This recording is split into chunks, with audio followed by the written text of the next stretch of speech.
Hello everyone, myself Ravi Rai. जैसा कि आपको मैंने पहले प्रॉमिस कर रखा था कि मैं डाइवर्स टॉपिक पे वीडियोस लेकर के आने वाला हूँ, तो उसी की सीरीज में मैं भगत सिंह की भी एक वीडियोस बनाने वाला हूँ, जो कि काफ़ी स्ट्रक्चर्ड वे से मैं आपको प्रोवाइड करूँगा। तो भगत सिंह की वीडियो को स्टार्ट होने से पहले हम लोग कुछ बेसिक समझ लेते हैं। बेसिक में हम सबसे पहले भगत सिंह की जो अर्ली जीवन था, प्रारंभिक जो जीवन था, उसके बारे में चर्चा करेंगे। फिर देखेंगे कि भगत सिंह की जो रिवॉल्यूशनरी एक्टिविटीज़ थी वो कैसी थी। थर्ड पॉइंट ये देखेंगे कि भगत सिंह का जो लास्ट मोमेंट था ड्यूरिंग हैंगिंग टाइम वो कैसे बीता उनका। एंड फोर्थ क्वेश्चन ये है कि गांधी जी ने उनको बचाने के लिए क्या किया। और गांधी जी नहीं बल्कि उस समय अच्छे अच्छे पर्सनालिटी थे, जैसे कि जवाहरलाल नेहरू, सरदार पटेल जी। आखिर में इन लोगों ने क्या किया भगत सिंह को सेव करने के लिए। तो बने रहिए वीडियो में अंत तक, और हम लोग काफ़ी अच्छे से इसको डिस्कस करने वाले हैं। तो स्टार्ट करते हैं क्लास को। सबसे पहला पॉइंट देखो कि भगत सिंह जो है उनके अर्ली जीवन कैसा था। देखिए, भगत सिंह का जो जन्म था वो 27 सितंबर 1907 को लाहौर प्रोविंसेस के लयालपुर डिस्ट्रिक्ट के बांगा विलेज में हुआ था। ये एक सिख फैमिली से बिलोंग करते थे, और ये लाहौर अभी आजकल के समय में पाकिस्तान का पार्ट है। इनके पिता जो थे वो सरदार किशन सिंह थे, और चाचा जो सरदार अजीत सिंह एंड सरदार स्वरण सिंह थे। इनका प्रारंभिक जीवन में ही, जैसे ये इनके पिताजी और इनके दो चाचा लोग, उस समय ब्रिटिश का एक बिल आया था, कोलोनाइजेशन बिल। इस कोलोनाइजेशन बिल को उन्होंने विरोध किया था, जिसकी वजह से वो क्या हुए थे, जेल की सजा काट रहे थे। तो फ्रीडम स्ट्रगल की जो भावना है वो कहीं ना कहीं उनकी फैमिली में बहुत शुरुआत से ही थी। उनकी माता का जो नाम था वो विद्यावती सिंह था, और विद्यावती सिंह से भगत सिंह ने बहुत कुछ चीज़ें सीखी है। जैसे कि उन्होंने बताते हैं अपने ऑटोबायोग्राफी में कि मैंने अपने माता से बुद्धि, कौशल या फिर संवेदनशीलता, सहानुभूति जैसे गुणों को सीखा है उन्होंने। उनकी बहुत ही बचपन के दिनों में ही हुआ करता था क्या कि एक बार उनके पिताजी आमों की गुठलियाँ बो रहे थे खेतों में। तो उन्होंने पूछा कि क्यों बो रहे हो खेत में। तो उन्होंने ये बोला कि मैं इसलिए बो रहा हूँ ताकि ज़्यादा से ज़्यादा आम के पेड़ हो सकें और लोगों को फल दे सकें। वो इस स्टोरी को सुनने के बाद वो तुरंत घर को दौड़ जाते हैं और घर से बंदूक लेकर के आते हैं, और वो उन्होंने उसी खेत में ही अपने बंदूक को बो दिया। और कहते हैं कि इस कुछ दिनों के बाद ये जो बंदूक होगा वो काफ़ी पौधे देगा। बंदूकों के बहुत सारे पौधे हो जाएंगे, और उसी बंदूकों से हम क्या करेंगे, ब्रिटिशर्स को अपनी इंडिया से मार बनाएंगे। तो इस तरह की जो प्रेरणा थी भगत सिंह के अंदर, बहुत पहले से ही भरी थी। जब बात आती है उनकी एजुकेशन की, तो जैसे उनका होता है ना, जैसे बच्चे बड़े होते हैं तो लोग कहते हैं कि उसका एडमिशन करा देते हैं। तो जब एजुकेशन की बात आई तो उन्होंने वो अपने पास में लाहौर में एक स्कूल था ब्रिटिश का, वहाँ पे जाने से उन्होंने इनकार कर दिया। और उन्होंने दयानंद एंग्लो वैदिक हाई स्कूल, जो कि इंडियंस थे, ठीक है, उन स्कूल में जाकर के उन्होंने अपना दाखिला लिया और अपनी प्रारंभिक शिक्षा दीक्षा स्टार्ट किया। लेकिन यही ख़त्म नहीं होता है। उनकी स्टडीज़ के दौरान वो काफ़ी सोशल पॉलिटिकल सिनेरियो इंडिया के समझ चुके थे, और धीरे धीरे उनका जो इंटरेस्ट है वो सोशल, इकोनॉमिक एंड पॉलिटिकल चीज़ों में ज़्यादा उनका इंटरेस्ट रहने लगा।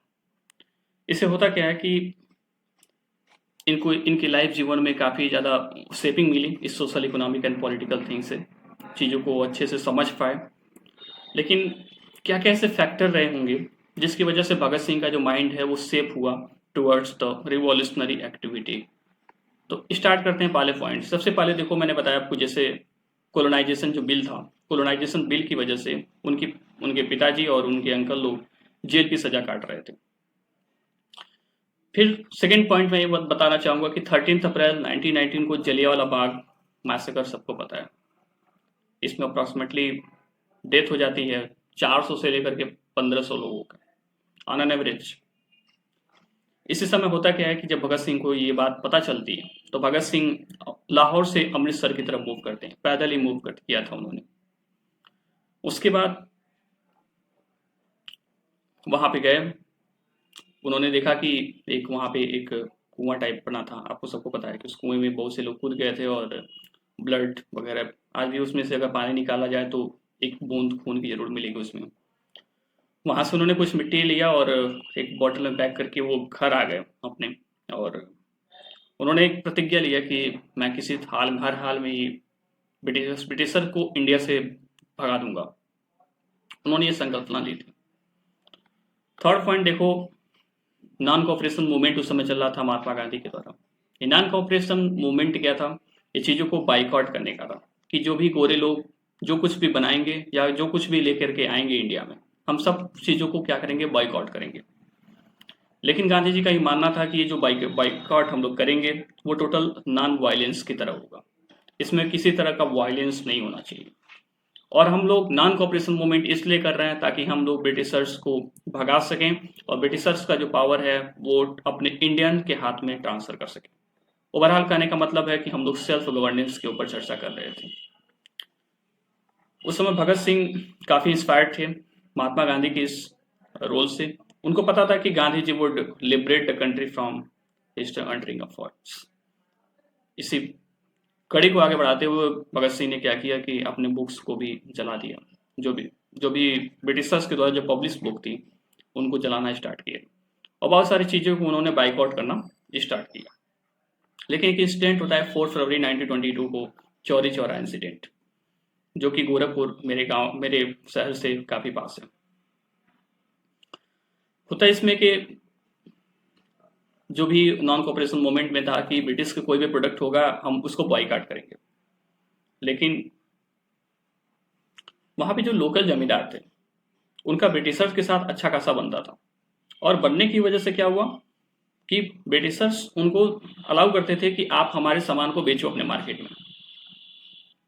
तो लोकल जमींदार जो इंग्लिश की शराब थी, इंग्लिश वाइन और इंग्लिश के जो कपड़े थे, उन्होंने चौरी चौरा मार्केट में बेचना स्टार्ट किया। वहाँ के जो रिवॉल्यूशनरी लीडर्स थे उनको ये पसंद नहीं आया और वो क्या किए, धरना देना स्टार्ट किए कि बंद करो, क्योंकि नॉन कोऑपरेशन मूवमेंट चल रहा था, है ना। उसी समय क्या हुआ था कि जब लोग ज़्यादा मात्रा में वहाँ पे प्रोटेस्ट करना स्टार्ट कर दिए तो गुप्तेश्वर सिंह जो वहाँ के थाना प्रभारी थे और लोकल जो जमींदार थे वो दोनों आपस में मिलते हैं कि भाई किसी तरह से इस प्रोटेस्ट को बंद कराओ, अदरवाइज हम लोग का बिजनेस ही पूरा चौपट हो जाएगा। ऐसे कंडीशन में गुप्तेश्वर सिंह ने क्या किया, आदेश दे दिया कि फायरिंग करो। इस फायरिंग में क्या होता है कि जो इंडियंस के जो प्रोटेस्टर होते हैं, इंडियन की तरफ से जो प्रोटेस्टर होते हैं, उसमें 2-3 लोगों की डेथ हो जाती है। इसी डेथ को रिस्पॉन्स करने के लिए हमारे जो इंडियन स्ट्रगलर्स होते हैं जो वहाँ पे प्रोटेस्ट कर रहे होते हैं, उन्होंने पुलिस स्टेशन को ही आग लगा दी और 16 पुलिस को मार डाला। इसके बाद होता क्या है कि ये टोटली जब वायलेंस में कन्वर्ट हो गया तो गांधी जी भी यू टर्न ले लिए। लेकिन गांधी जी की यू टर्न होने के बाद भगत सिंह को यह रियलाइज हो गया कि India never got independence through non violence और पीसफुल टैक्टिक्स। इंडिया कभी भी नॉन वायलेंस और पीसफुल टैक्टिक्स से आज़ाद नहीं हो सकता। इस चीज़ को कंप्लाई करने के लिए भगत सिंह गांधी जी से अलग होते हैं और वही से 2 पार्ट में डिवीजन होता है, एक नरम दल और एक गरम दल। गरम दल के जो नेता थे वो सबको पता है भगत सिंह, और नरम दल के जो नेता थे वो महात्मा गांधी। तो यहाँ तक तो क्लियर हो गया। अब भगत सिंह का रास्ता कुछ और होगा, गांधी जी का रास्ता कुछ और होगा, लेकिन दोनों का गोल जो होगा वो सेम होगा, देश की आज़ादी। इसके बाद ये होता है कि उन्होंने पढ़ाई अपनी छोड़ी और लाहौर में एक पार्टी थी कीर्ति किसान पार्टी, वहाँ पे उन्होंने ज्वाइन कर लिया और वहाँ से उन्होंने तमाम लेख लिखना स्टार्ट कर दिया ताकि वो क्या कर सकें, यूथ को इंस्पायर कर सकें। यूथ ज़्यादा से ज़्यादा अमाउंट में वो फ्रीडम स्ट्रगल में पार्ट लें और देश को आज़ाद कराने में मदद करें। उन्होंने बहुत सारे आर्टिकल्स लिखे ब्रिटिश के अगेंस्ट, जैसे कि कीर्ति मैगजीन में, अकाली मैगजीन में, वीर मैगजीन में, अर्जुन मैगजीन में। इस तरह के मैगजीन्स में उन्होंने बहुत सारे आर्टिकल्स लिखे against the voice, against the British. तो ये सब चीज़ें पसंद नहीं होती थी ब्रिटिशर्स को धीरे धीरे। तो उन्होंने क्या किया कि भगत सिंह को जेल में डाला कुछ समय के लिए और उसके बाद उनके पिताजी ने अप्रॉक्सीमेटली 60,000 दे करके जमानत भी कराया। लेकिन वो बाहर आने के बाद भी फिर भी लिखना स्टार्ट कर दिया, ब्रिटिशर्स के अगेंस्ट ही लिखना स्टार्ट कर दिया। ठीक है, तो एक मायने रखता है कि जो लेखन क्रिया होती है, जो कभी की क्रिया होती है, ठीक है, कभी कभी रोल होता है डेमोक्रेसी को मेंटेन करने में, या फिर किसी भी सरकार को एक आईना दिखाने में भी कभी का बहुत बड़ा रोल होता है, ठीक है, लेखक का बहुत बड़ा रोल होता है। तो ये सब चीजें एक्टिविटी होनी चाहिए। 1926 में होता क्या है कि भगत सिंह एक नौजवान भारत सभा की पार्टी की स्थापना करते हैं। 1927 में काकोरी कांड होता है। इस काकोरी कांड में होता क्या है कि एक ट्रेन लूट ली जाती है हिंदुस्तान रिपब्लिकन एसोसिएशन के द्वारा। इस समय उसको चेयर कर रहे थे चंद्रशेखर आजाद, जो कि ये भी पार्टी जो थी वो भी एक फ्रीडम स्ट्रगलर थी, वो देश को आज़ाद कराने में भी भूमिका निभा रही थी।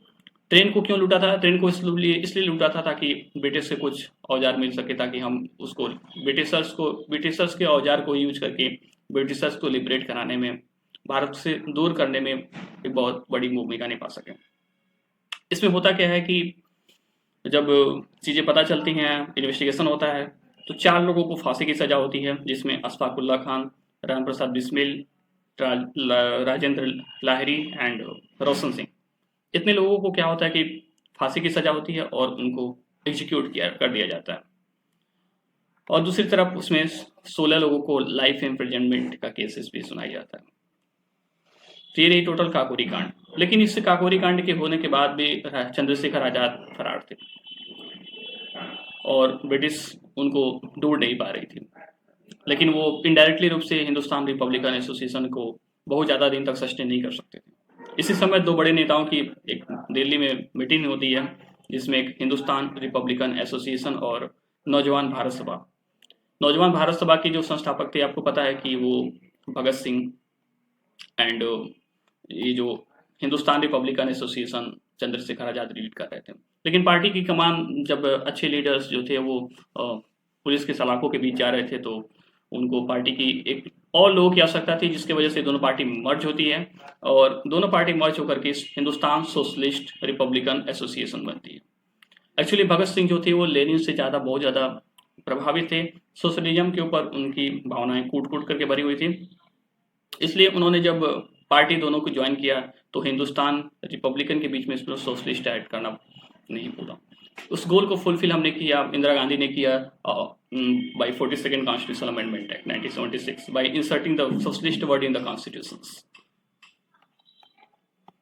1928 में ये देखो तो होता क्या है कि साइमन कमीशन इंडिया में आता है उसी बीच, जिसमें ये होता है कि साइमन गो बैक के नारे लगते हैं। लेकिन साइमन गो बैक के नारे में ऐसा क्यों होता है? क्योंकि जो साइमन कमीशन आता है वो कॉन्स्टिट्यूशनल रिफॉर्म के लिए इंडिया में आता है, लेकिन उसमें कोई भी इंडियंस नहीं था, जिसकी वजह से इंडियंस ने उसको बाइकआउट किया था। होता ये कि वहाँ पे एक जो प्रभारी था उस समय जेम्स स्कॉट ने लाठीचार्ज का आर्डर दे देता है लोगों के ऊपर, और इसी बीच लाला लाजपत राय के ऊपर बहुत सारी लाठी लगती है और वो बहुत ज़्यादा गंभीर कंडीशन में आ जाते हैं और उनकी डेथ हो जाती है। ऐसे कंडीशन में होता है क्या है कि जब लाला लाजपत राय की डेथ हो जाती है तो भगत सिंह और चंद्रशेखर आजाद और उनके एक फ्रेंड राजगुरु, जो कि कॉलेज फ्रेंड थे, ये तीनों लोगों ने मिलकर के एक रचना रची कि हम लोग लाला लाजपत राय की जो भी किलिंग हुई है उसका हम लोग अवेंज लेंगे, बदला लेंगे। और उन्होंने प्लान किया कि हम लोग जेम्स स्कॉट को मार देंगे।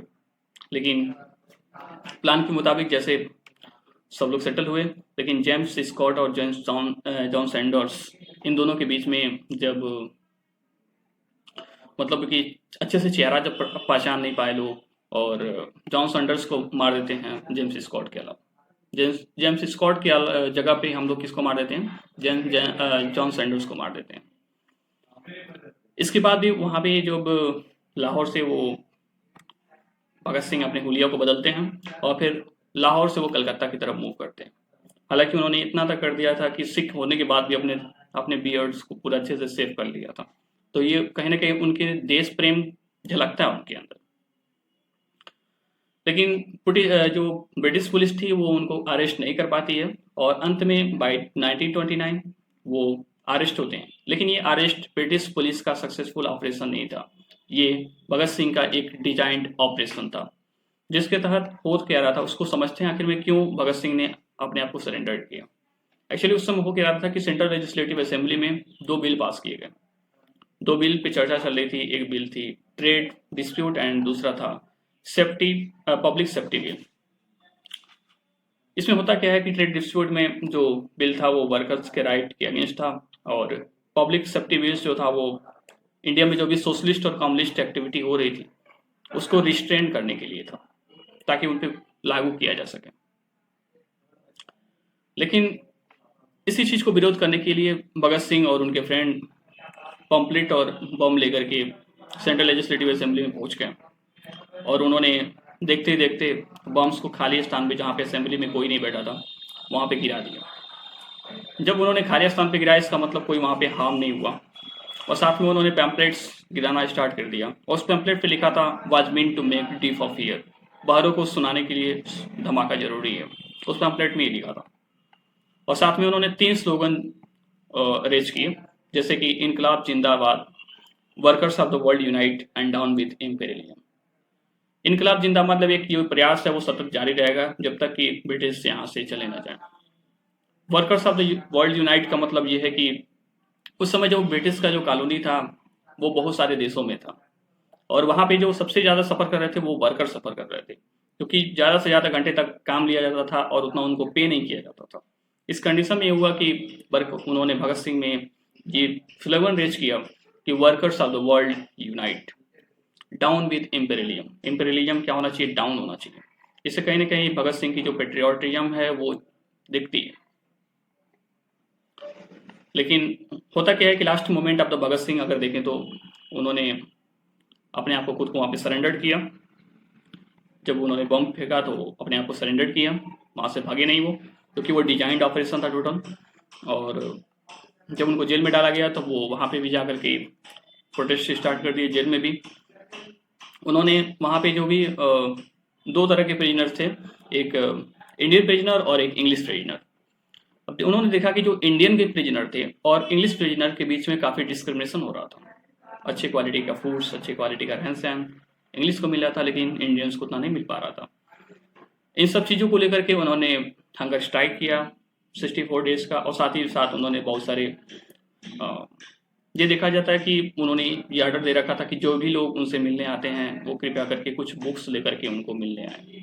और ऐसा माना जाता है कि अप्रॉक्सीमेटली जब तक वो जेल के दिनों में रहे वो 300 से ज़्यादा किताबें पढ़ रखी थी जेल के अंदर। ऐसे कंडीशन में 7 अक्टूबर 1930 को 4 जजेस की बेंच ने एक सजा सुनाई, जिसमें हैंगिंग का डिसीजन था भगत सिंह और उनके दोनों दोस्तों के साथ। लेकिन जब डिसीजन आ गया भगत सिंह के ऊपर, मैं बोल नहीं पा रहा हूँ, काफ़ी इमोशनल हो चुका हूँ इस वीडियोस को सुनाते सुनाते, बट ठीक है, कोई बात नहीं, हम लोग काफ़ी इंस्पायर्ड होते हैं उनसे। बट महात्मा गांधी ने क्या किया आखिर में उनको सेव करने के लिए, ये चीज़ देखना बहुत दिलचस्प होगा। देखो इसमें होता क्या कि ब्रिटिश जो है वो भगत सिंह को हैंगिंग पे जब लटकाने के लिए वो बोलते हैं तो इंडिया की तरफ से बहुत ज़्यादा बगावत होती है, बहुत ज़्यादा लार्ज स्केल पे प्रोटेस्ट होता है। उस समय जो जजेस थे 3-1 से फैसला आया था। तो 3 जजेस थे वो भगत सिंह के विपक्ष में थे, और एक जज थे वो जो भारत के मतलब भगत सिंह के पक्ष में फैसला दिया था, जिनका नाम था आगा हैदर खान, जो कि एक इंडियन थे। लेकिन आपको पता है कि मेजोरिटी डिसीजन अलाउ होती है, ये माइनॉरिटी थे, तो यहाँ पे चीज़ें बन नहीं पाती हैं, तो वो अपने आप को रेजिग्नेशन दे देते हैं। उन्होंने बहुत अच्छा काम किया कि उन्होंने रिजर्वेशन दिया, उनके एंड से इतना ही पॉसिबल था। लेकिन महात्मा गांधी ने एक रिक्वेस्ट किया था लॉर्ड इरविन से, जब महात्मा गांधी की मीटिंग हो रही थी, तो उन्होंने बोला कि वी विल रिलीज प्रिजनर्स। इस ध्यान से इस लाइन को समझिएगा। उन्होंने बोला कि हम लोग भारत के प्रिजनर्स को रिलीज करेंगे।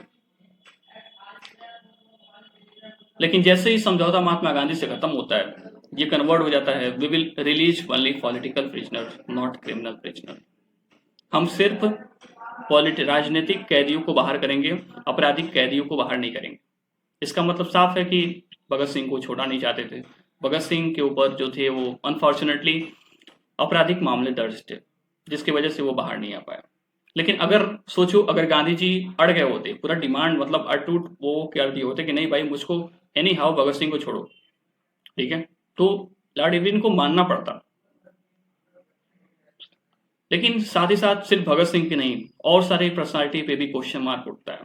जैसे कि सरदार पटेल उस समय कांग्रेस के प्रेसिडेंट थे, जवाहरलाल नेहरू एडवोकेट थे उस समय, मोतीलाल नेहरू वो भी एडवोकेट थे। जिन्ना जब देश आज़ाद नहीं हुआ था तब तो वो भारत के स्ट्रगल में ही साथ दे रहे थे, वो भी एडवोकेट थे, लेकिन किसी ने भी चू तक नहीं किया उनके हैंगिंग को लेकर के। और अंत में वो डेट आ गई 24 मार्च 1931, जिसमें भगत सिंह का जो हैंगिंग डेट आ गया कि 24 मार्च 1931 को भगत सिंह को फांसी दी जाएगी। जब डेट आ गई तो इंडिया में बहुत सारे प्रोटेस्ट स्टार्ट हो गए, बहुत बड़े स्केल पे प्रोटेस्ट हो गए, और महात्मा गांधी तक लोग डरने लगे कि कहीं ना कहीं कुछ बवाल ना हो जाए, लोग उनके खिलाफ ना बगावत करते, है ना। लेकिन अंतिम समय में जब उनसे पूछा गया कि आपकी लास्ट इच्छा क्या है, तो उन्होंने बोला कि मैं लेनिन की ऑटोबायोग्राफी पढ़ना चाहता हूँ। ब्रिटिशर्स ने इस डिमांड को एक्सेप्ट किया, उनको लेनिन की ऑटोबायोग्राफी की बुक दी गई। लेकिन इंडिया में लार्ज स्केल पे प्रोटेस्ट चल रहा था कि ब्रिटिश जो भगत सिंह को जो हैंगिंग डेट आई है उसको टाला जाए और भगत सिंह को रिहा किया जाए। उन्होंने देखा, ब्रिटिशर्स ने सोचा कि कहीं ये डिसीजन हमको वापस ना लेना पड़े, लार्ज स्केल पे बगावत ना हो जाए, उससे पहले उन्होंने एक दिन पहले उन्होंने फांसी देना स्टार्ट कर दिया। उन्होंने 24 मार्च 1931 की जगह 23 मार्च 1931 को ही उनको हैंगिंग देने का सोचा। लेकिन उसमें जब लास्ट डेट आ गया था कि हाँ अब हैंगिंग के लिए ले जाया गया था, तो उनसे पूछा गया कि चलो अब तो टाइम हो गया है, बट उन्होंने बोला only page of this book is left, अभी सिर्फ कुछ एक ही पेज बाकी है इस किताब को पढ़ने में, और अभी रुक जाओ थोड़ा सा, क्योंकि एक रिवॉल्यूशनरी जो है ना वो दूसरे रिवॉल्यूशनरी को देख रहा है, एक क्रांतिकारी दूसरे क्रांतिकारी से भेंट कर रहा है, थोड़ा सा टाइम मुझे दे दो, let me read this page. जैसे वो पेज खत्म करते हैं, भगत सिंह को फांसी की सजा का डेट आ जाता है, और 7:33 पे इनकलाब जिंदाबाद के साथ होते होते वो लोग क्या करते हैं, हैंग्ड कर दिए जाते हैं। ये तो रही टोटल भगत सिंह की ऑटोबायोग्राफी। आशा करते हैं आप लोग काफ़ी इंस्पायर्ड होंगे।